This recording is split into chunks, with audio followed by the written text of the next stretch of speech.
welcome all of you to this afternoon session and a marvelous, almost historical moment with our friend and colleague and fellow lawyer, Fred D. Gray. I had a great privilege yesterday to fly to Tuskegee, Alabama, and pick the Grays up. We had a wonderful lunch at 40,000 feet and got back here in time to be a part of this, and I think you're going to enjoy this conversation. I don't want to spend much time introducing either Mark Lanier or Fred Gray, but I want to say something about each one of them. This is really going to be a conversation between two of this nation's most preeminent lawyers. Now, they've practiced in different fields. They've represented different clientele.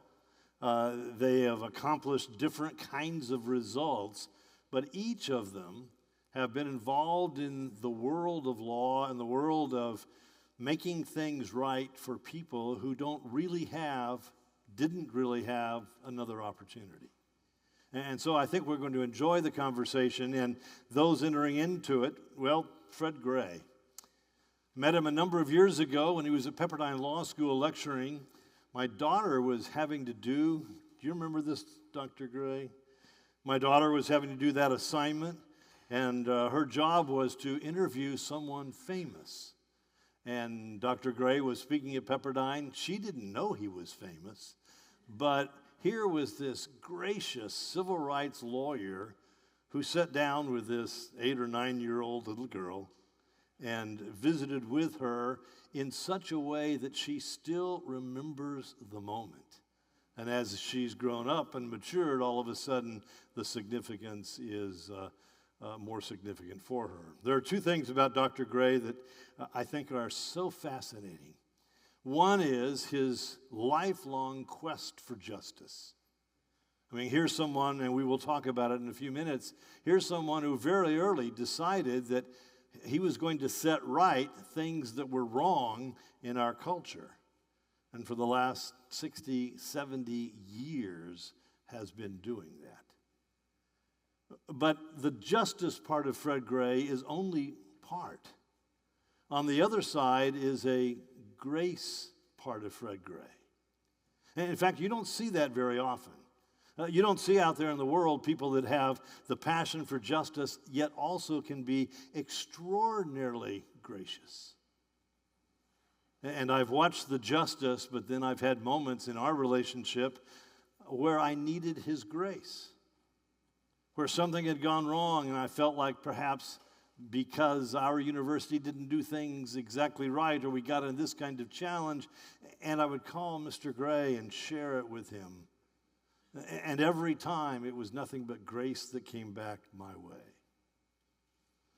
And then Mark Lanier, well, one of those words would apply. Certainly the one having to do with justice. And I'm going to substitute another word, so you get two as well. But justice as well. Here is one of the preeminent trial lawyers in America. Here's someone who, you know, he has been successful, but if you bear down several layers, you realize that success comes out of the tragic moments in people's lives, where they've taken this drug over and over again, and what was promised didn't occur. In fact, what occurred was something very, very harmful, and Mark said, we need to correct that. Or in the case of even next week, there are a group of coal miners waiting for his firm to arrive, about 900 of them, and they wore a mask that didn't keep them from getting black lung. And their only hope for some kind of justice and recognition and compensation is Mark Lanier. And so there's that piece in Mark as well, but then there's also a gracious piece in Mark. The graciousness in Mark is really generosity. And you don't see this, and I'm not going to share lots of details about it, but someone who has been remarkably successful, and yet someone who in his spirit is tremendously generous.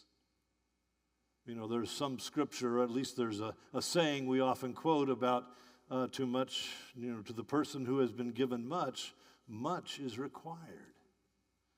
And there are many, many stories where the generosity comes forth very easily out of a time of having been extraordinarily blessed. The moment in my life I'll never forget is a moment where I'm in the state of Oregon with my 92-year-old father, who is extraordinarily sick, and I'm trying to figure out how to get him to Nashville, Tennessee.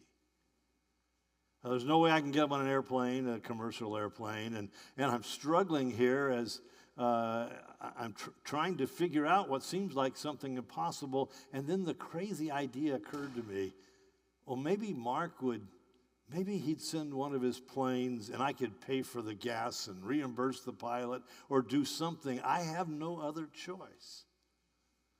And I called Mark, and the next day, a plane picked up my dad and had him in Nashville in a matter of 3 or 4 hours. Generosity that comes from him so easily.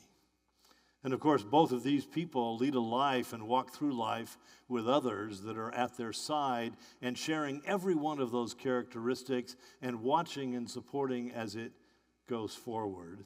So I'd like you to meet, and like Carol, if you would to stand and let us recognize Carol Gray.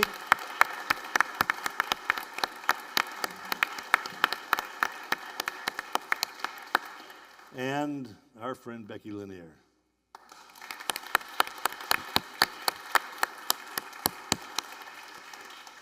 And only because, for a moment before Mark starts, I have the opportunity to be talking, I want to also recognize that the generosity has been showered on us the last 3 days, hasn't it? I mean, here is someone that worked for 2 years to get the building done. It was only approved about 72 hours ago for us to be in. I was talking to Mark the other day, and I said, when did you get up? He said, 1:26 this morning. I mean, what he has done and what Becky have done over the last months to be ready to host us and to host us in a graceful and generous way is absolutely remarkable. So I get to give you the opportunity to thank them for being our hosts of the Christian Scholars.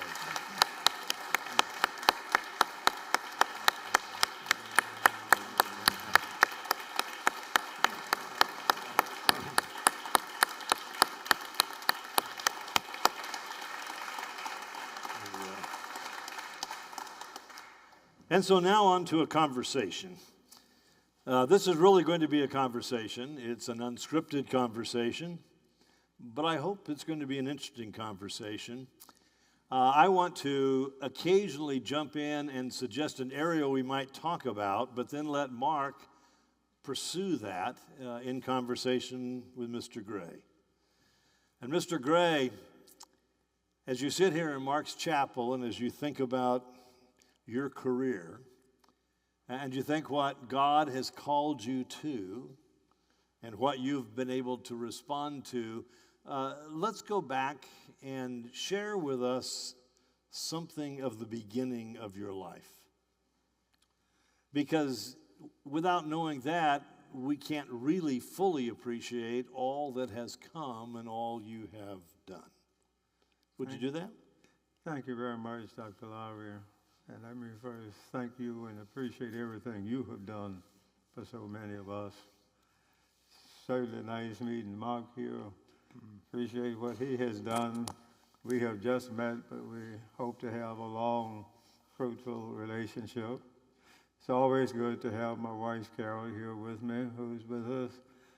Good to have also Anita Scott Davis, who is a past president of the National Bar Association, who lives here in Houston. Brother Tillman, who's one of the local ministers here, and his wife. So it's good to have them as our visitors. May have another little visitor, my granddaughter, Dawn Cherie, who is a school teacher here, and she's working, but she's going to try to make it. Now, what was your question? I think I remember it.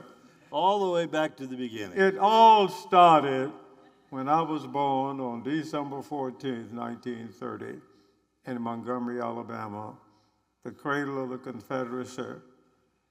in the ghetto area of Montgomery on an unpaved street with no lights and no water. My father died when I was 2. I was the youngest of 5 children. And my mother and father were members of the Holt Street Church of Christ in Montgomery.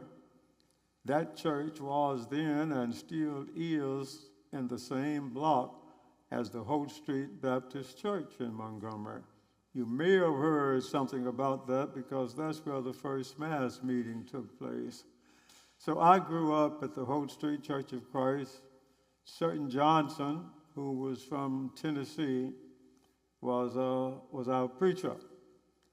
And they tell me that as I was growing up, I used to baptize cats and dogs. And, and at that time, black boys in Montgomery, there were only about 2 professions they could really think about being that was very respectable, and that was a preacher and a teacher. And if you did either one, you did it on a segregated basis because everything in those days was completely segregated. Brother Johnson concluded that it would be nice if I would be a preacher. He knew about this black Church of Christ school up in Nashville, Tennessee. Wasn't too old, but it was a boarding school for black boys who were interested in being a preacher. And he thought I should end up somehow going, even though I had no father, and even though she didn't have any money.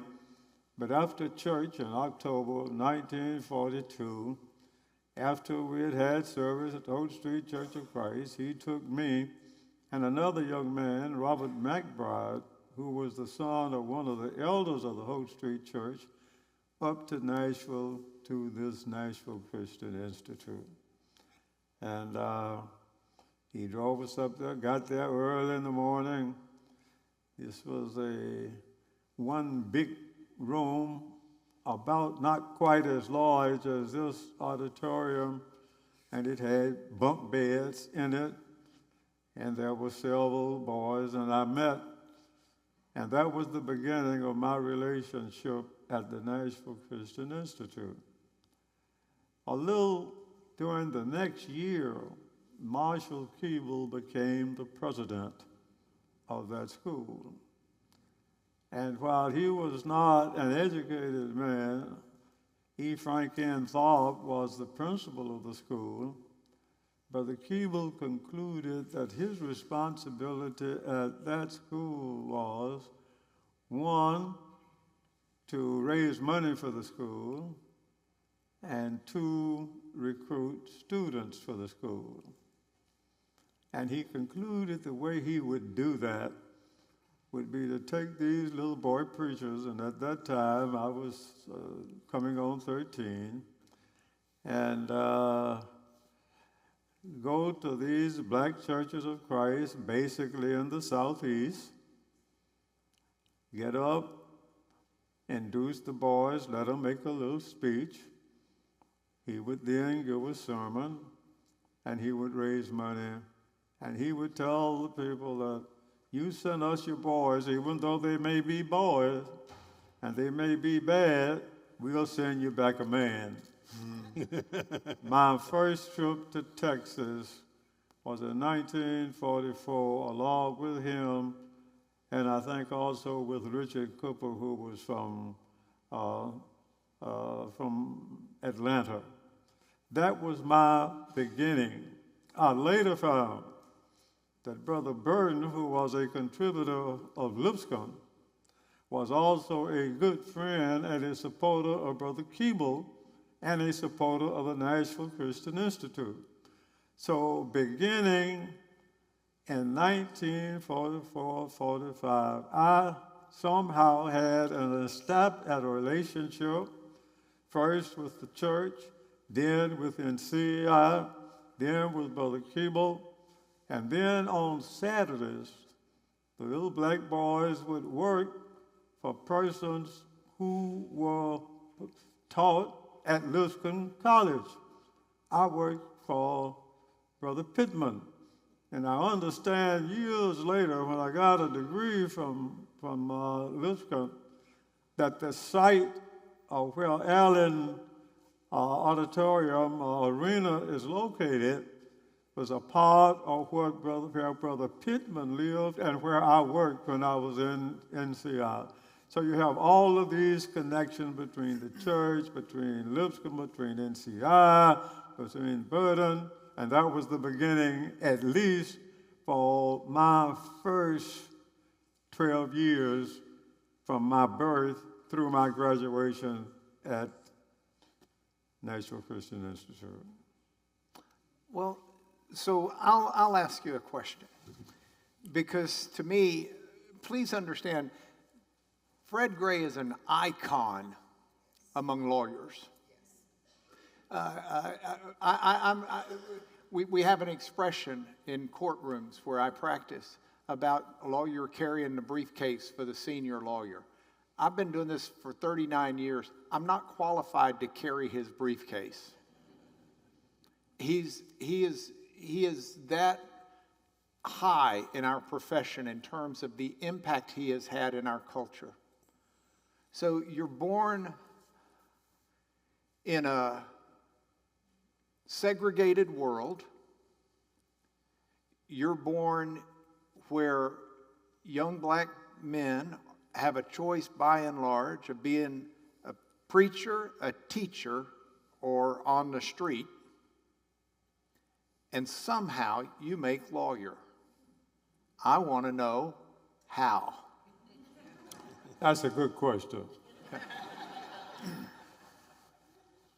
When I finished the National Christian Institute and enrolled in Alabama State College for Negroes, now Alabama State University, on December the 1st, 1947, I knew a little something about being a preacher.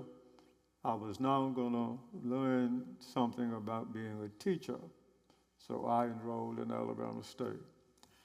I had to use the public transportation system. And of course, it was segregated. The first 10 seats were reserved for whites. They say the last 10 seats were reserved for blacks, but you never got to that point. And whenever all of the first 10 seats were taken and other white people came on the buses and they needed seats, the bus driver, and by ordinance for the city of Montgomery, simply asked the black people who were sitting in the first 4 seats to get up so white people could give them seats. And that may have been true for 4 people to get up if there was only one white person who needed a seat. And then I recognized, and I had to use the public transportation system, that everything was completely segregated. We are all supposed to be citizens of the United States of America. We have a federal constitution that all supposed to operate properly.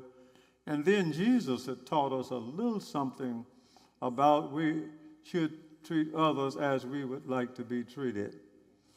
So I didn't know any lawyers at the time, but I heard and had read that lawyers help people who had problems. And the black people in Montgomery at that time, and all over the South and probably all over this country then, had problems. And I decided I was going to become a lawyer and try to help solve those problems.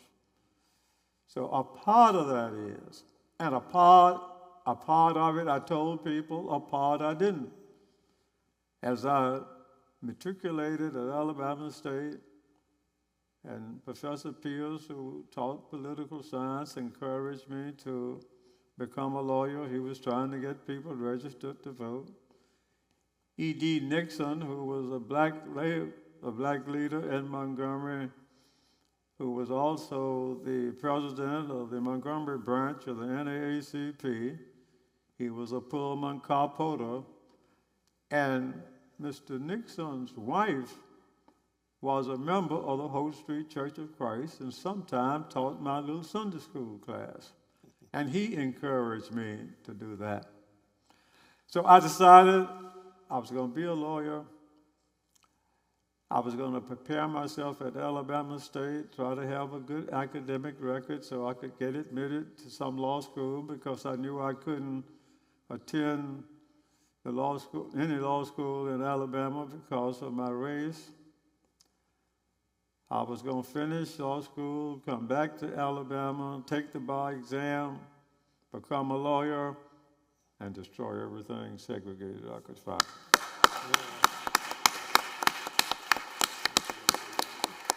So if Alabama will not let a black man in law school at that time, where did you go and how did you get to law school? I began to, during my senior year, and maybe before then, to think about law school. And I think Don Cherie, my granddaughter, is just coming in. Oh. Hey, welcome.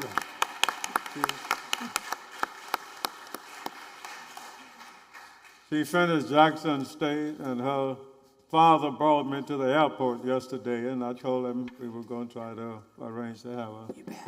Absolutely. Now, where was I? You were going to tell us how you got to law school, where you went to law school and how you got there. Oh, yeah. Well, I applied to several schools, but there were a couple of things I had to have. One, I was concerned about a good place where I could continue my religious activities, so that was a church matter. Then I needed to go to a place where there were good work opportunities, because I was going to have to work. My mother wasn't able to support me. The little money we would get from the state of Alabama was on a reimbursement basis, so you had to pay it out before you could get it. And in searching, I found that Cleveland at that time had a motto, the best location in the nation. Yeah, they don't deserve that. And there were a lot of people, a lot of black people from Alabama who had migrated up to Cleveland. And I had some relatives who were in Cleveland. And so I applied to Western Reserve University, and they accepted me. So on September the 20th, 1951, I enrolled. I got there the Saturday. I went to the East 100th Street Church of Christ, which is on East 100th Street, not very far, and even walking distance from where Case Western Reserve was, and went to my first service there. And then the next day, I enrolled in Western Reserve University, and that was the beginning of my law school experience. I had never before lived in an integrated situation. I had never attended an integrated school. Even though at NCI, we had two teachers who were white. Brother J.W. Brent was our Bible teacher, and Mrs. Lambert Campbell was our public speaking teacher. But I'd never been in where I was a student, and so I didn't know, while I had done a pretty good job academically at State, I didn't know how I would do in a situation where we had students in the class who were from all of your major universities throughout the country. So I came up with a little plan, and my plan was, one, I was able to get me a little job working in some factory where we made buttons. And another reason I attended Case, or Western Reserve then, was because all of the classes was between 8:30 in the morning and 12:20. So that would give me enough time. I think, to get a job for 3 or 4 hours and still be able to keep up with my courses. But I also had a plan as I went along studying Ohio law and law generally, I decided I was going to decide on a day-to-day basis on every case we studied, what is the Alabama rule?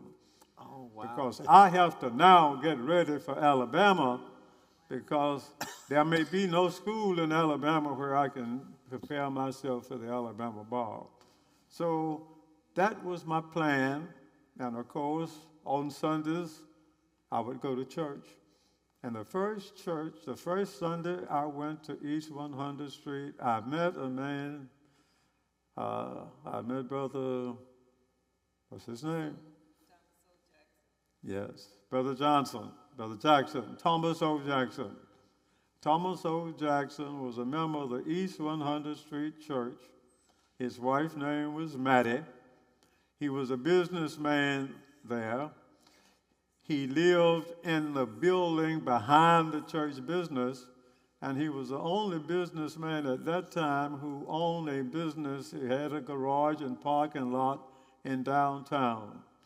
He later developed into a preacher, gave up his business, went to Southwestern, became a preacher, and preached all over the country, and ended up, believe it or not, retiring and later being our preacher in Tuskegee some years later, and he's all died.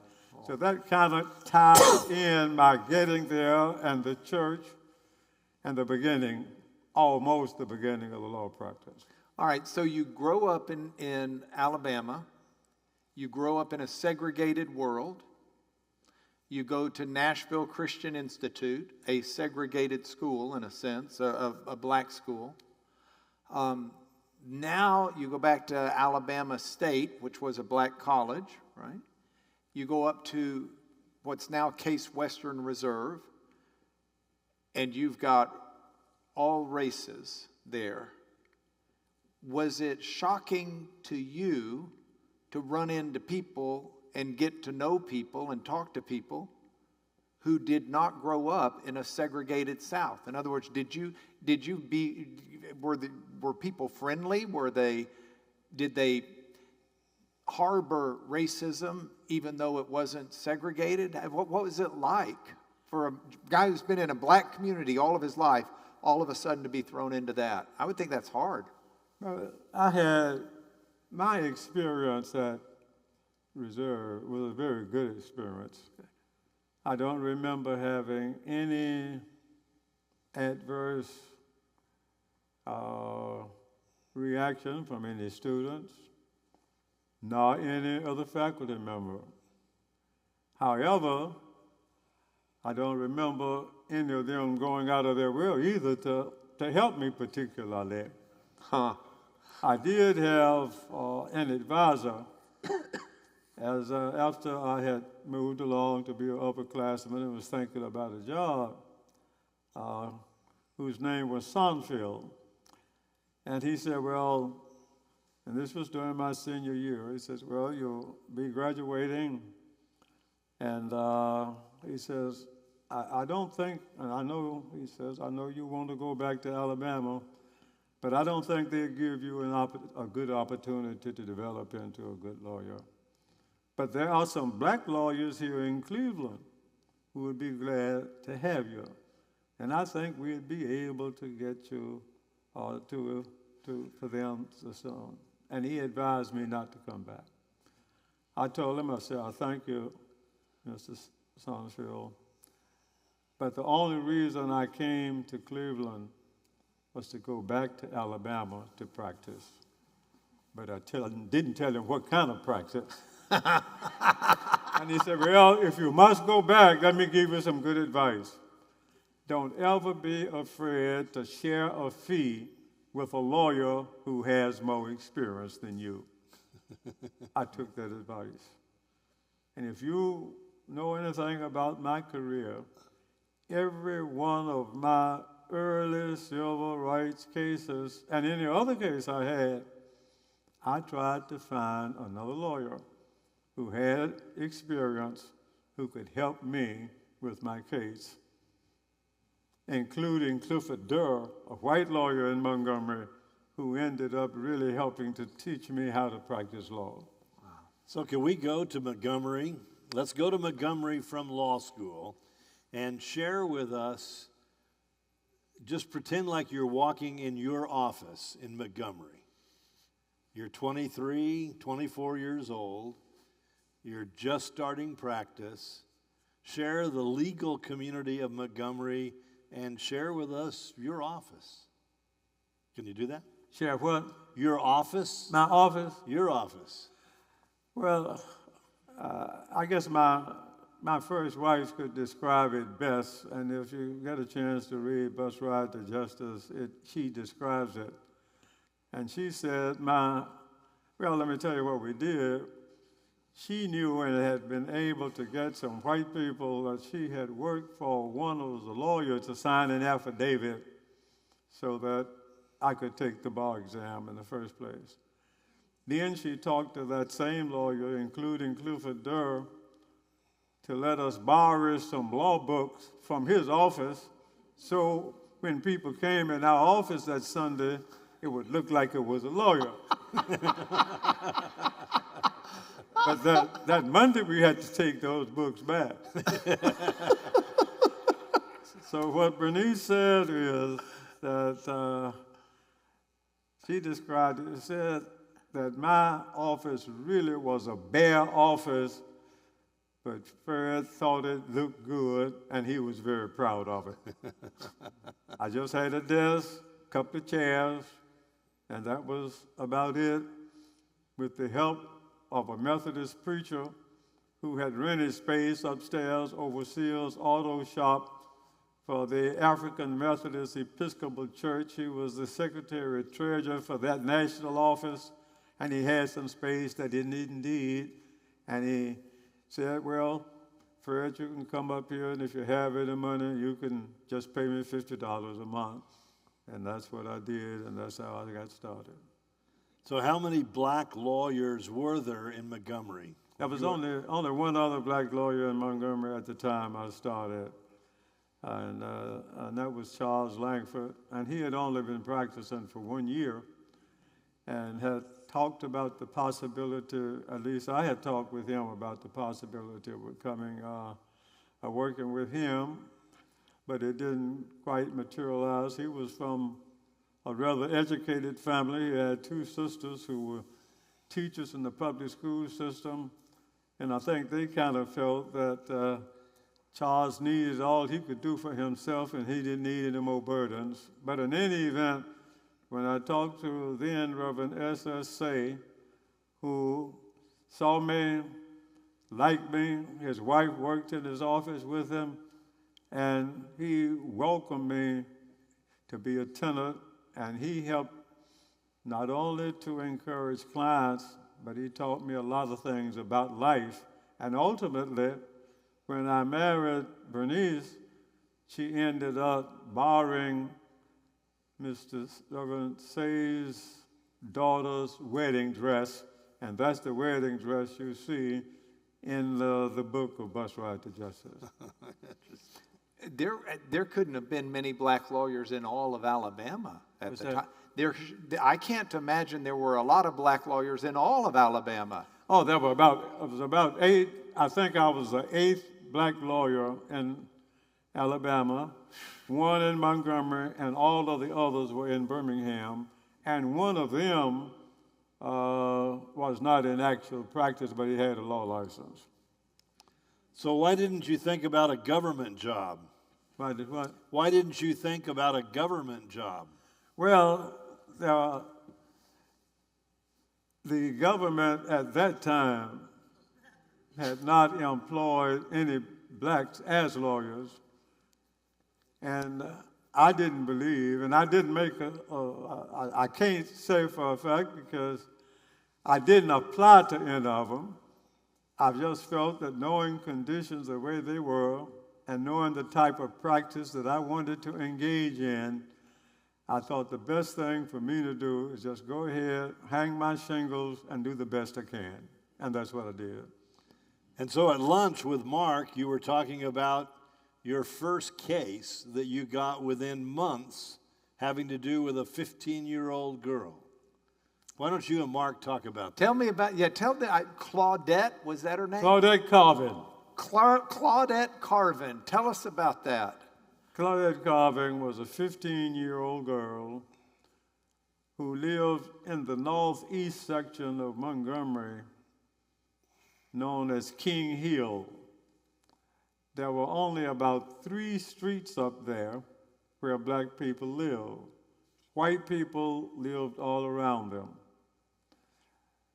For the kids who lived there, of course, all the schools were segregated then, they used the public transportation system to go from King Hill, take a bus downtown, get another bus to go out to Booker T. Washington High School, where they would go to school. And, of course, February is Black History Month. In February of 1955, she had a teacher who had been teaching them about black history. And on March the 2nd, Black History Month just ended. They had just got through studying about the constitutional rights of black people in the federal Constitution. And on this particular day, March the 2nd, the school at Booker Washington closed early because the teachers were having a meeting. That school, located on South Union Street and High, was not too far from downtown.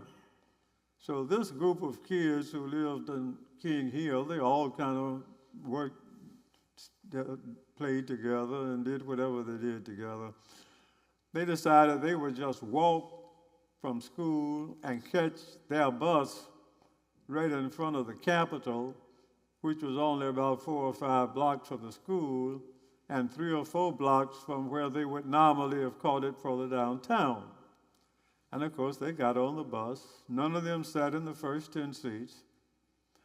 And this was a couple of hours earlier than they usually catch a bus. When they got downtown, a group, and none of them sat in the first 10 seats. A group of white people got on the bus. They used all 10 seats. Then the driver asked the persons in the next 4 seats who were black to get up and give their seats. They did. More whites got on. He asked for additional seats. Claudette Carvin was seated in the seat just in front of the back door.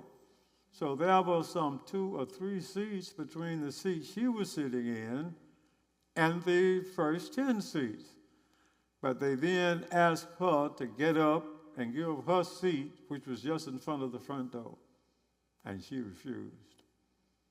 The driver asked her again. He was very polite about it. And she says, I'm not in the white section. I'm not in the segregation. I'm not violating the law. And she didn't get up. He drove to the next block, called a police officer. Police came, asked her to get up. She refused to get up. He told her she was under arrest and had to almost literally drag Claudette off the bus. She didn't cooperate very much in getting off, but she didn't strike or fight back either. So she was arrested. Claudette did what any teenager do when they get in trouble, call the parents. Her parents didn't know what to do other than to call a preacher, who was a Reverend Johnson, a pastor of the Hutchinson Street Baptist Church. He knew about E.D. Nixon because any black person in Montgomery who had racial problems would usually contact Mr. Nixon. Mr. Nixon had encouraged me to go to law school, and of course he was a good friend of the family. He contacted me, and suggested to them to contact me to represent their daughter. And they did. They retained me, and I represented Claudette in the juvenile court of Montgomery County before Judge Hill.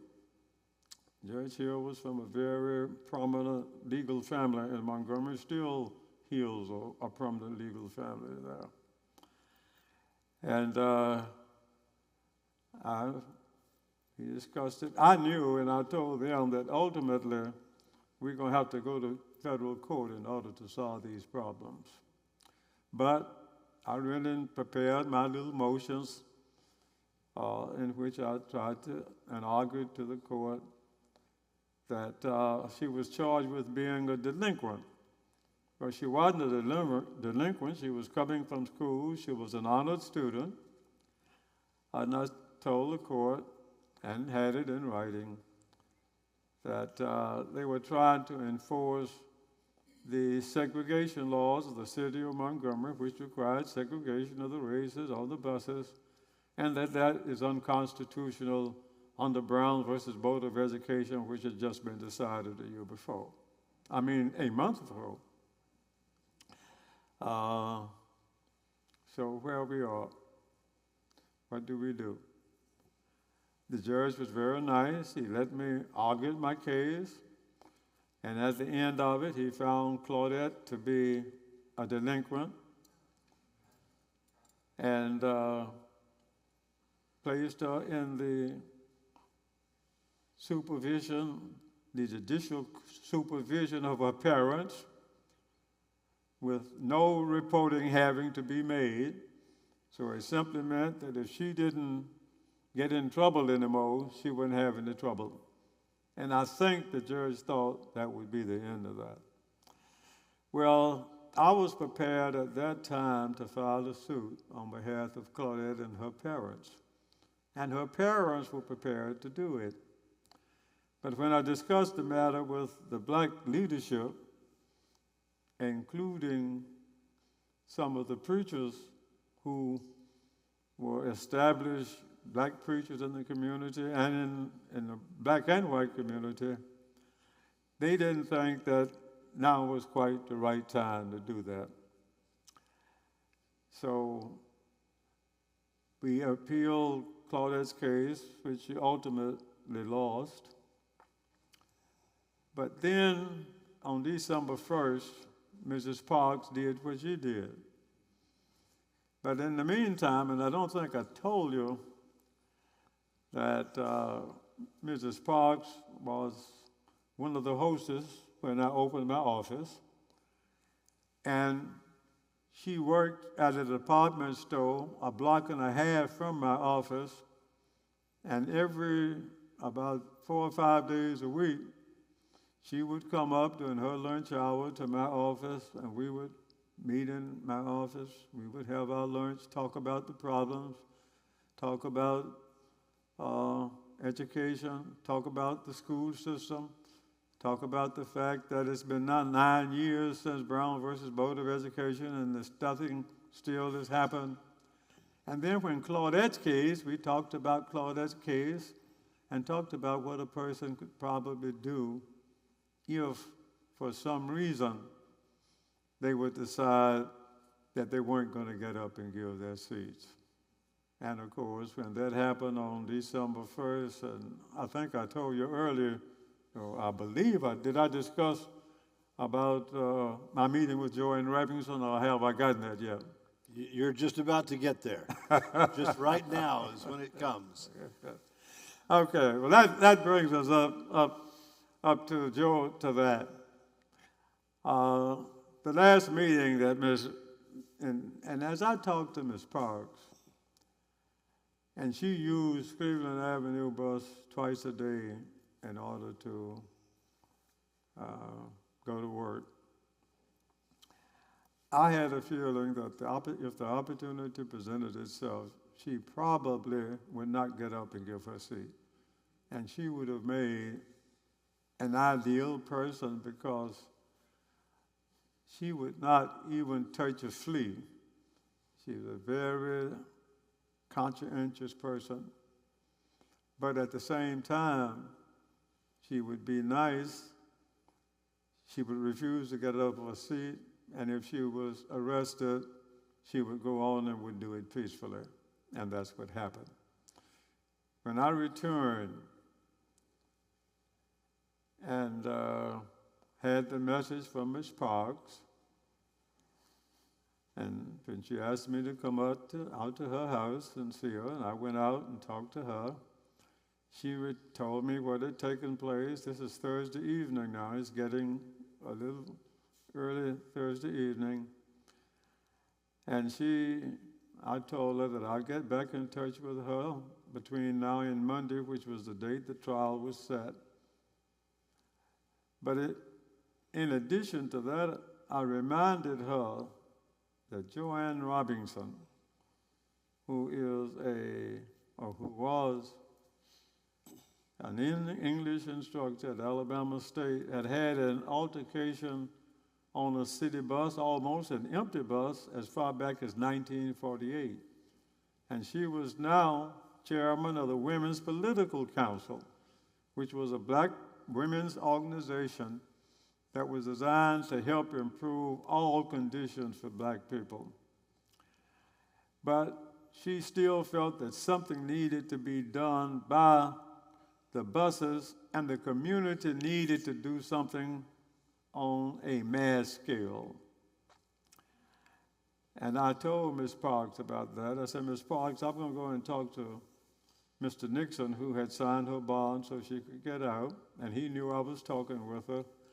I talked to Mr. Nixon.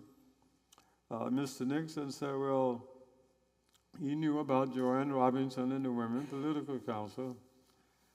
I said, well, I'm going to go and talk to Ms. Robinson and see what she thinks. And he said, well, you report back to me because tomorrow, this is Friday, he said, I've got to get on the train and work and go up to Chicago, and I won't be back until Sunday. And let me know so I can do whatever I need to do between now and the time that I have to leave on Monday. I went to Joanne Robinson's house. She lived on the other side of town, same side where Alabama State was located. And she said, well, Fred, if we're going to ever do anything about getting mass participation and solving these problems, it's going to take some time. And I said, well, Joanne, ultimately we're going to have to file a lawsuit, and I'm prepared to do that. But lawsuits take a long time. She said, that's fine, but we got to do something from Monday. We need to be able to let the power structure in Montgomery know that black people are just not going to do this anymore. So why not say that we're going to have a protest for one day, protesting the day of her arrest. Call a meeting at a church and make those plans. I said, fine. However, suppose you're successful and people stay off of the bus for the one day. What are you going to do the next day and the next week? Well, we need to make some plans. I said, that's right. So, then we said, what do we need to do? A couple of things we need to do. If we're going to do that, number one, you've got to get the two black leaders involved because the two of us are not black leaders. We just here. And that was E.D. Nixon. I've talked with you about him. Rufus Lewis was a former coach at Alabama State. And Alabama is known for football all over the state. But he also owned a nightclub. The name of it was the Citizens Club. In order to get in that club, guess what? You had to be a registered voter. But what does that have to do with keeping people off of the buses? His wife, Jewel Clayton Lewis, is co-owner, or was then, of the largest funeral home for blacks in Montgomery. And guess what? Black funeral homes have cars and have drivers. And if we're going to transport people and ask them to stay off for work, we need those cars, and those drivers could help serve it. And her, if we make her husband chairman of the transportation committee, he'll get his wife to get all these black funeral directors and the rest of them, so we'll have part of the immediate problem solved until something else happens. And then, because I said the one of E.D. Nixon was a little easier. He was a Pullman car porter. The president of his Pullman car porter was A. Philip Randolph, the black labor leader in New York. And what will he do? He will help the treasurer raise some money so black people can stay off of the buses in Montgomery, Alabama. So, to make a long story short, this is the plan that we suggested and submitted to the black leadership. One, we need, first of all, somebody to serve as spokesman, because you need to be able to communicate to our people to tell them what we want to do. And not only does he need to communicate with our people, but need to communicate with the other side also, because there'll be some sort of negotiations going on. She said, well, I can tell you who that needs to be. My pastor, Martin Luther King, only been here a year, has not been involved in any civil rights activities, but one thing he can do, he can move people with words. And I said, well, fine, Joanne, let's do that for him. I told her about these other two men, make E.D. Nixon the treasurer, make Rufus Lewis chairman of the Transportation Committee, and you might need one other thing. You just might need a lawyer. Than me. We submitted that to the committee.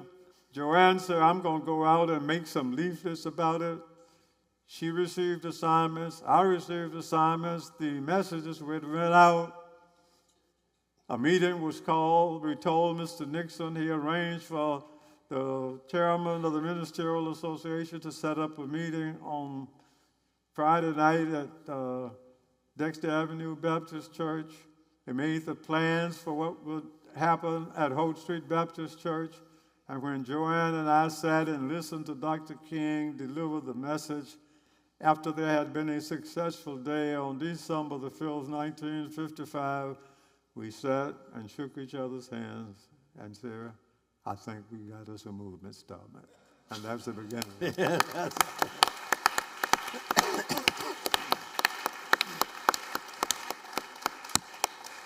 And how long did the boycott last? 382 days. And how many people stayed off the buses? Approximately 40,000. And how old was that lawyer? 24.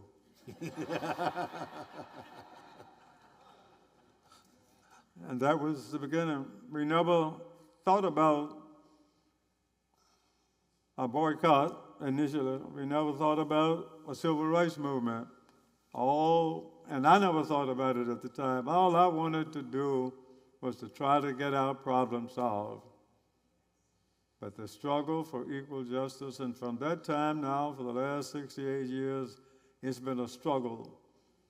Every turn along the way, but with the Lord's help, and with a lot of help from a lot of other people along the way, we have made some progress, but the struggle for equal justice continues. The struggle is not over.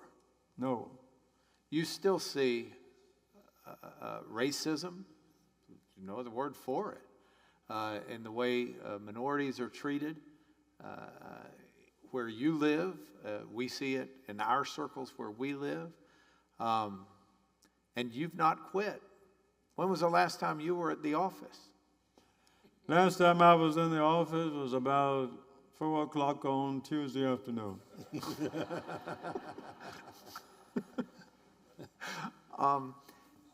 Where were you when Martin Luther King was assassinated? Where were you when King was assassinated? Or when you found out about it? I was in Tuskegee at the time. I've forgotten the exact incident, but I knew about the trip to Memphis, and I knew about the problems that they were having with the garbage workers up there, and was absolutely astonished that he was killed, but not surprised, because we had realized, and Martin had realized, because he had been stabbed when he was autographing his book some years before in New York.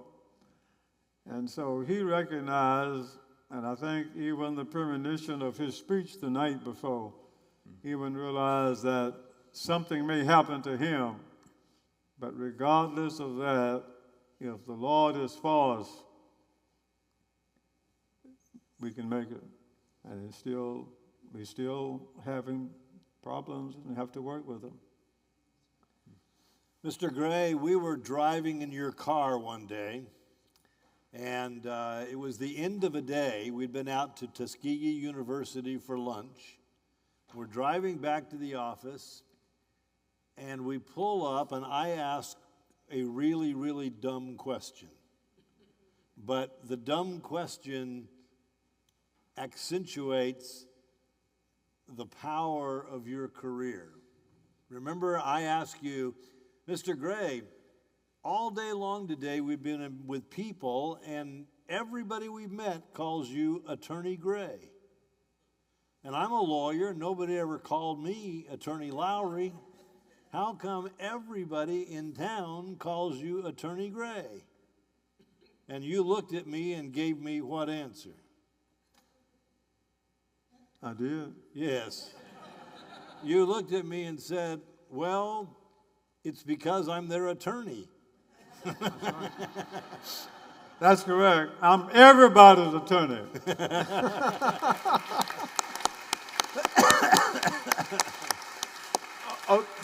Now let me show you why. Let's go back to the first case, Browder versus Gale. That case desegregated the buses of Montgomery. We had over 40,000 people who were affected. But however, those 40,000 people represented thousands of others in every intrastate travel as far as public transportation was. So it was thousands. Then if you take the matter of, what's the next case?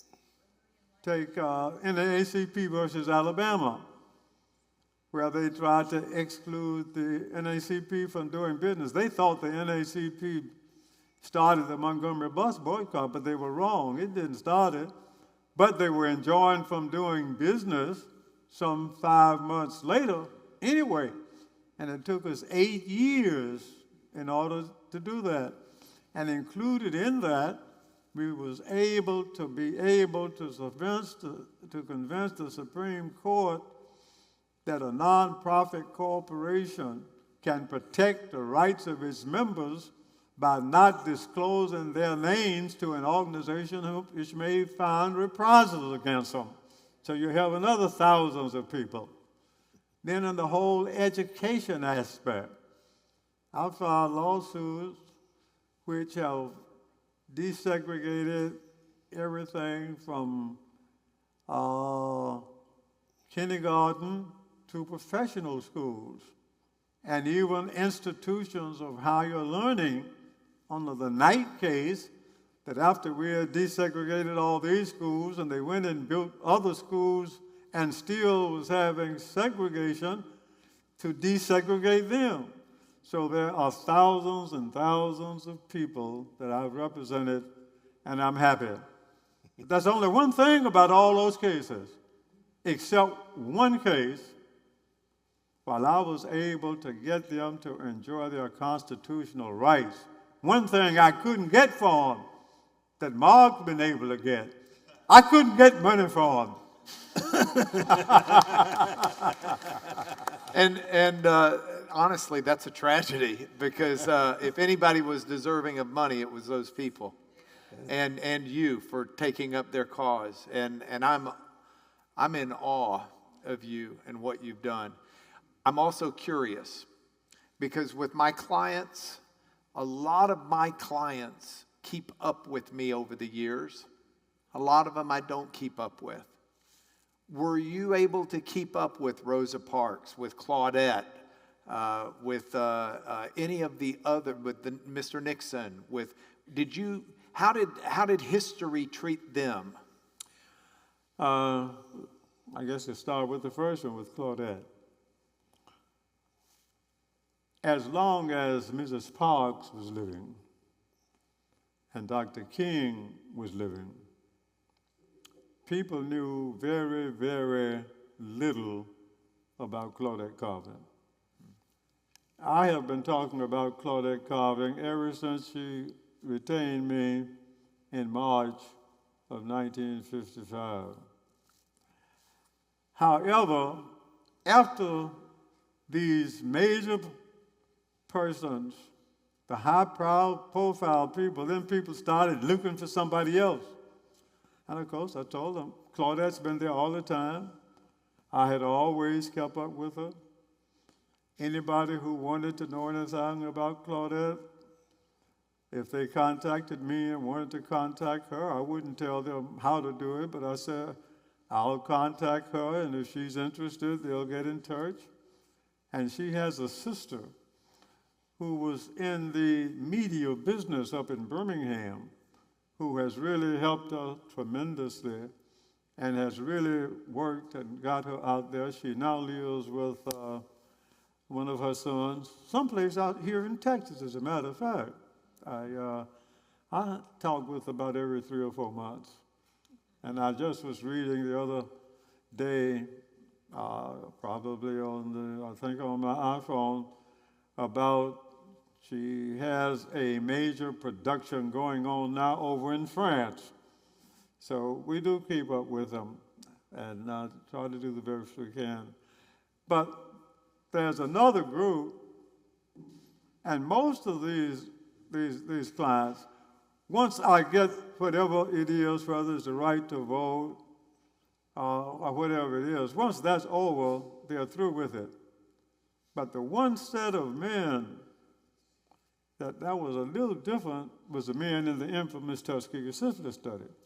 And also, that case is the only case I ultimately made a little money out of.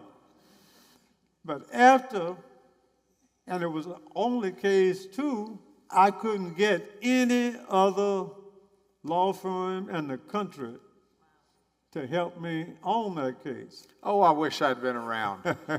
Oh, I wish I. Do y'all know the facts behind the Tuskegee syphilis study? People ought to, people should go to jail to the 6th generation for doing that. That's just outrageous. And you did that. You handled. Yeah, well, what happened in that case was, and this was on July the 27th, 1971, 71.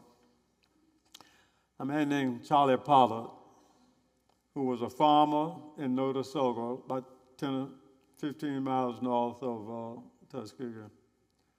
I had been to Washington about 2 or 3 days before on something, and reading the Washington Post coming back from Washington to Atlanta. In the Washington Post, I read about these men in Tuskegee, Alabama, who the federal government had been using and who had withheld giving them penicillin even when it became available for treatment. And it had just been discovered, and that was this story about Gene Heller of AP. And I read it, I said, and I had opened an office in Tuskegee about the latter part of 1950s. Never heard about it. And I thought I was pretty knowledgeable and had been filing lawsuits from 1958 when we got to the Gomillion v. Lightfoot case when they put us out of the city limits, but I hadn't heard about it. He came in the office and he says, I had a copy of the local newspaper. He says, a lawyer, I'm one of those men, and I didn't know I was in a study. I thought they were treating us for what was wrong with us, and he wanted to know if I could help him. And you know what I told him? I said, I think I can. I think I can. That was a good call. And so I then went and I told him to go and contact as many of the men that he knew of, have them to come in, and we'll begin to do our investigation. So I started doing that. In the meantime, I then started doing like Professor Sonfield had told me. I said, let me see if I can find any of these trial lawyers who will work with me on some sort of financial arrangement, because it's going to take a whole lot of money. Because while I've been filing all of these cases against the federal government, and what Judge Johnson had done, and he was the only federal district judge in Montgomery at the time, was designated, once he decided that this was a constitutional issue and that the United States government was a party plaintiff, he designated the government as a party.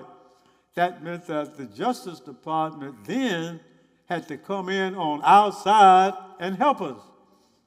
And I'd been doing this on these school cases, but now these same lawyers are on the other side. So I know I can't get any help there. I tried to get help from the NAACP and the Legal Defense Fund, and I talked to Jack Greenberg, who was director counsel at the time, and he said, well, Fred, this is a potentially fee-generating case, so we can't help you. But he recommended to me the dean of the law school at Columbia University and one of his professors who agreed that they would help me with the pleading, not as counsel of record, but I knew that once I filed the lawsuit, Judge Johnson is going to put it on a fast track. And I'm going to have to be prepared to do pleadings. I'm going to have to be prepared to file briefs. And I'm going to have to do all of that.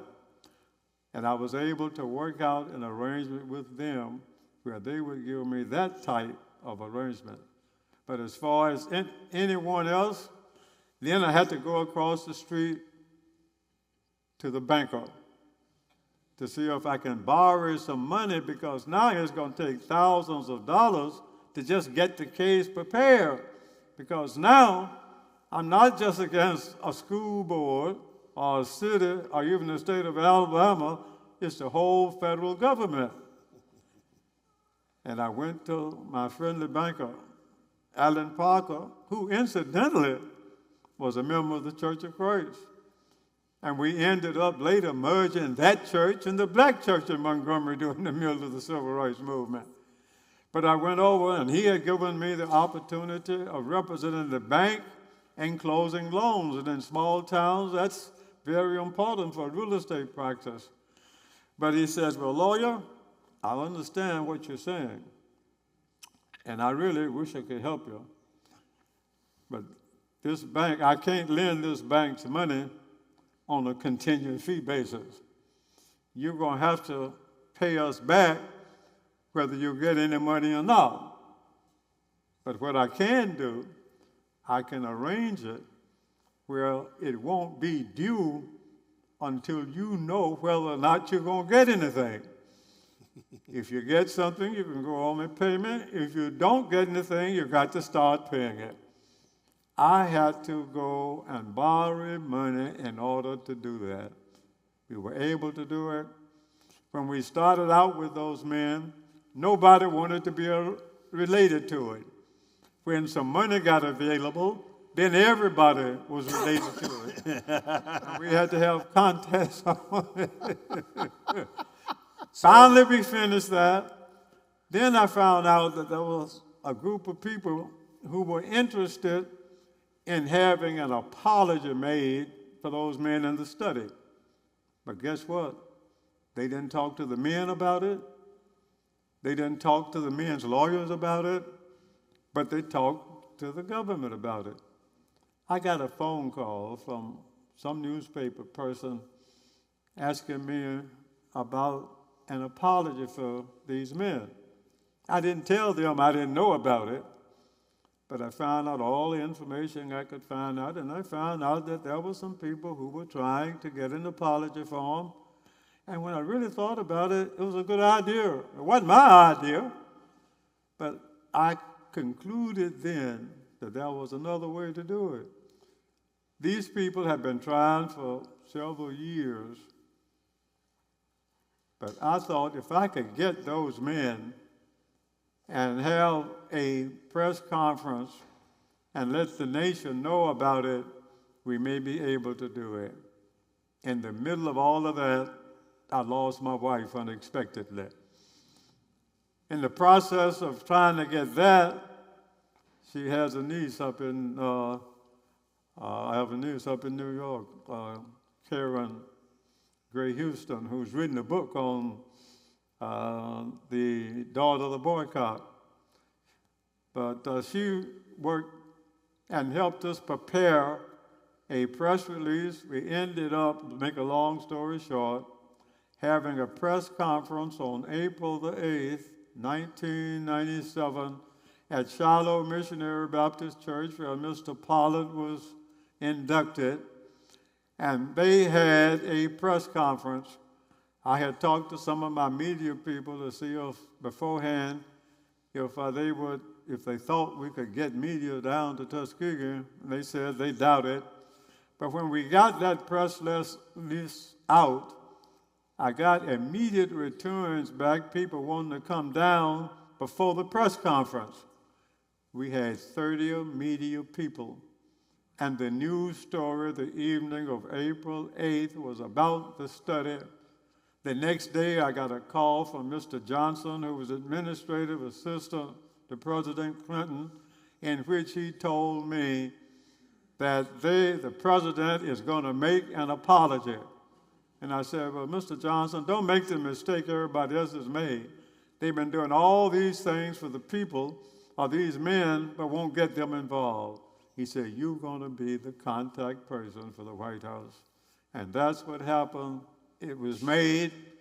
And Mr. Shaw, Herman Shaw, was able to get him to introduce the president on May the 16th, 1997.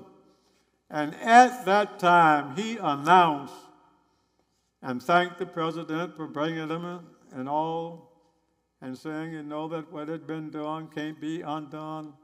But he said, what these men want in Tuskegee, Alabama, is a permanent memorial where people can come and see this is where they made a contribution. Now, Mark, I may have made a mistake.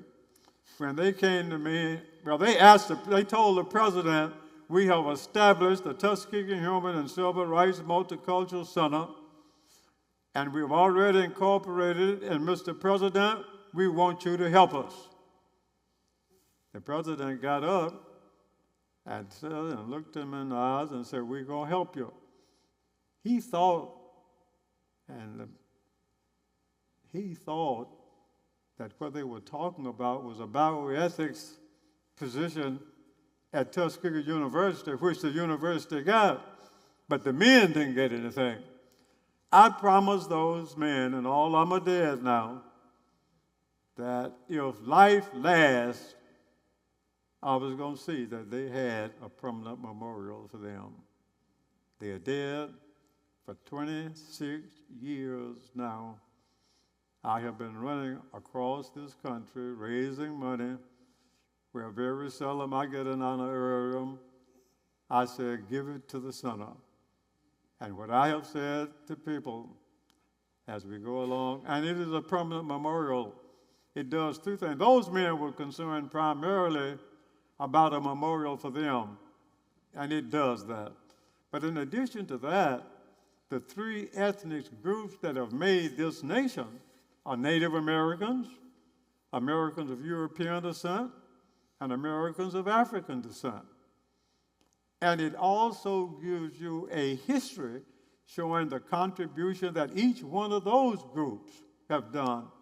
The idea being, if you can see all of this under one roof, you'll see we've made tremendous progress, and we ought to be able to solve our other problems. Then the next major exhibit is the memorial for the men. And when you come and see it, you will, I know, and the pictures that you have seen of it, you'll know that it is a permanent memorial. But then the third part, which is very important, it educates the public on the struggle that African Americans have had to have in this country from 1608, when slaves were brought, all the way up to the present time. You'll find all of the constitutional amendments. You'll find all of the Supreme Court decisions. You'll find the various federal laws. You'll find exhibits of all of that and the history of the civil rights movement, including the march from Selma to Montgomery. We need your help to keep the doors open. At 92, it's time for me to stop. Wow.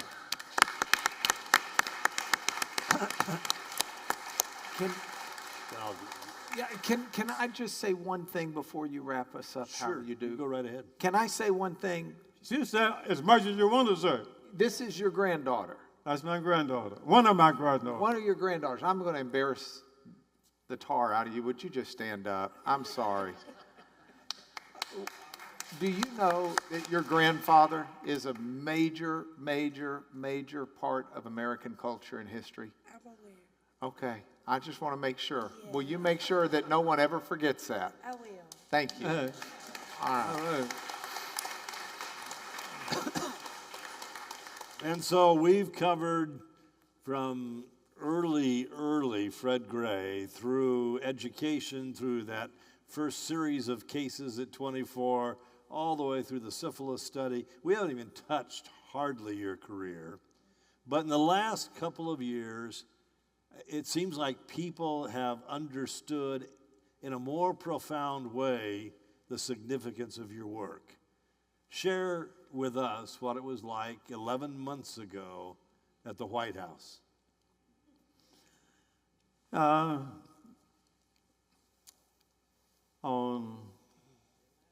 I think it was it June or July 6th? July 7th. On July 7th,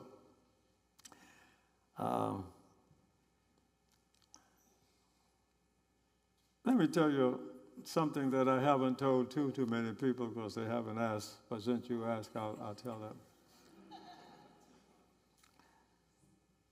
For several years now, during several administrations, both Republicans and Democratic, I had been nominated for the Presidential Medal of Freedom.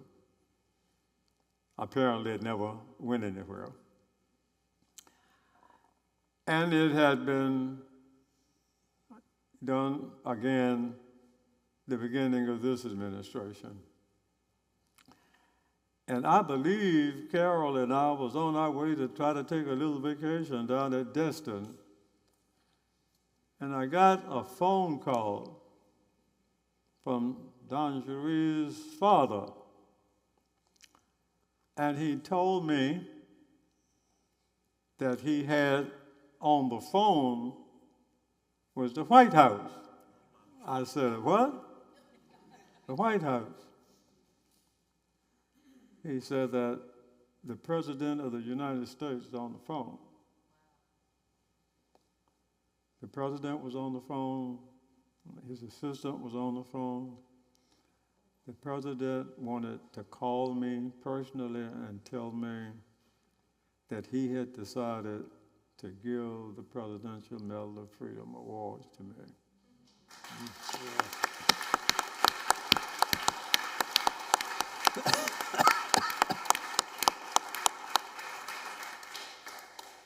I didn't ask how many other people he called.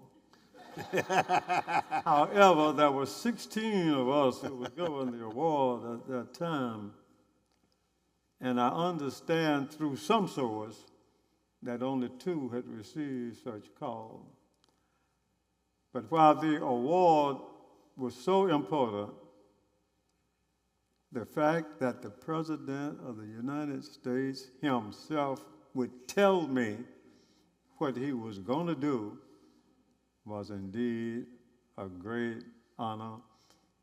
And when I accepted that award, along with all these others, I really accepted it on behalf of all these thousands of people that I had the privilege of representing over the years. Wow. Now, I don't know whether I answered that That's right. question or not. That's right.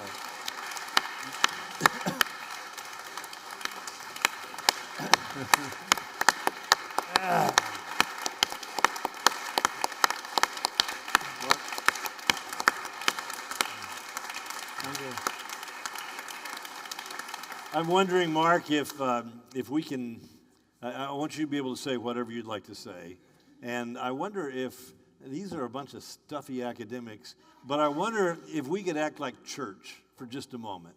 And would you come surround Fred and Carol, and can we lift them up in prayer and thank God for this unbelievable life that he has led?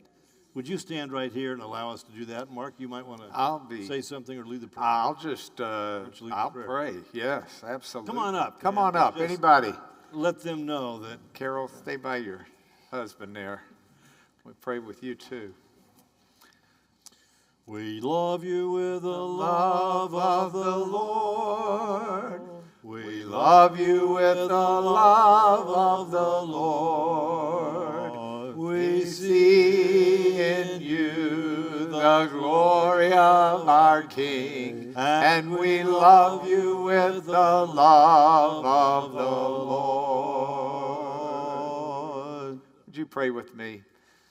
Father, we exalt you as the King of Kings and the Lord of Lords, who throughout history has reached down to humanity, choosing vessels to do your will, to bring your kingdom on earth as it is in heaven, at least a little bit closer, to fight against injustice on behalf of a just God, to fight for love on behalf of a loving God, to fight for freedom on behalf of a God who gives us freedom.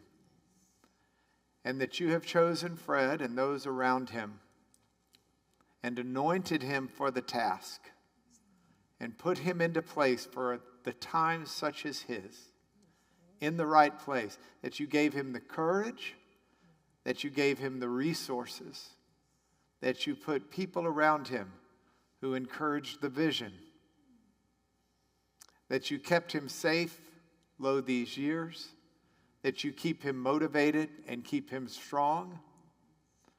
Lord, you get all of the praise and all of the glory and all of the honor, but we readily confess how much we love and are blown away by your servant, Fred Gray, and I ask you to continue him, Carol, his extended family.